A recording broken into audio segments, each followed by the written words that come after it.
日本把北约引到中国家门口，而我们的反击火力必须聚焦日本。观众朋友，大家好，我是付天少。在北约不断东扩，最终诱发乌克兰危机的大背景下，日本这个二战时的战败国明确表示将把北约引入东亚，并在2024年在东京建立正式的联络处。这将是北约在亚洲设立的第一个联络处。虽然增设联络处不等于日本有机会加入北约，但是对中国和俄罗斯来说，性质仍然非常恶劣，因为包括乌克兰、格鲁吉亚、波黑等国都设有类似的北约联络处。设立联络处不等于北约有意愿将势力范围扩展到日本，但是北约一定是在日本和美国的推动下积极地参与亚洲的安全事务。对于中国网友来说，当我们看到北约被日本请到中国家门口这个标题时，怒火就会同时对准北约和日本。其实中国当前更好的策略不是与北约发生直接对抗，而是要下重手敲打日本。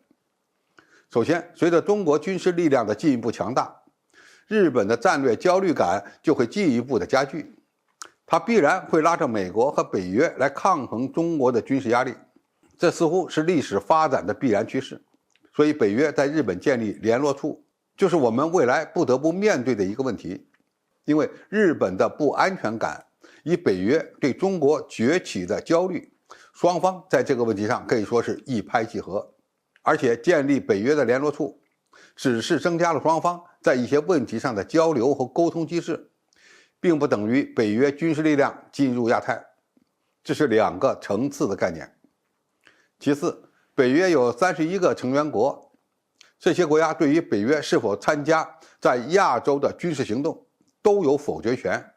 而且北大西洋公约组织当前主要的使命就是应对俄罗斯的军事威胁，几乎不存在与中国在亚太地区发生军事冲突的可能性。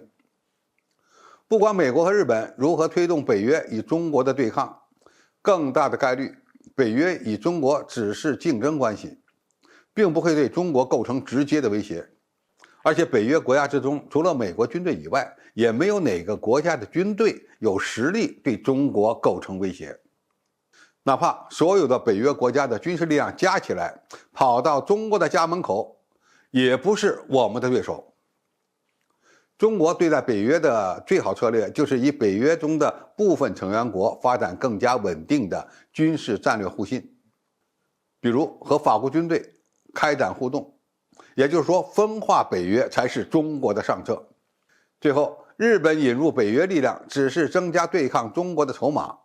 而更大的风险是日本在台海发生军事危机时对中国进行战争冒险，或者说是赌国运。日本已经开始强化冲绳列岛的军事化建设，准备发展射程接近1000公里的12式巡航导弹，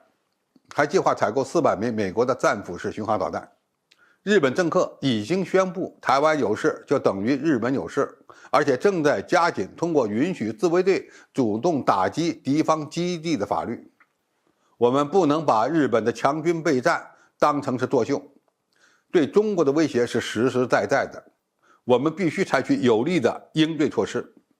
总体而言，当我们看到日本积极地将北约力量或者是北约的影响力引入东北亚之时，我们反击的火力还是要集中到日本身上。当然，我们同时也要对北约保持足够的警惕，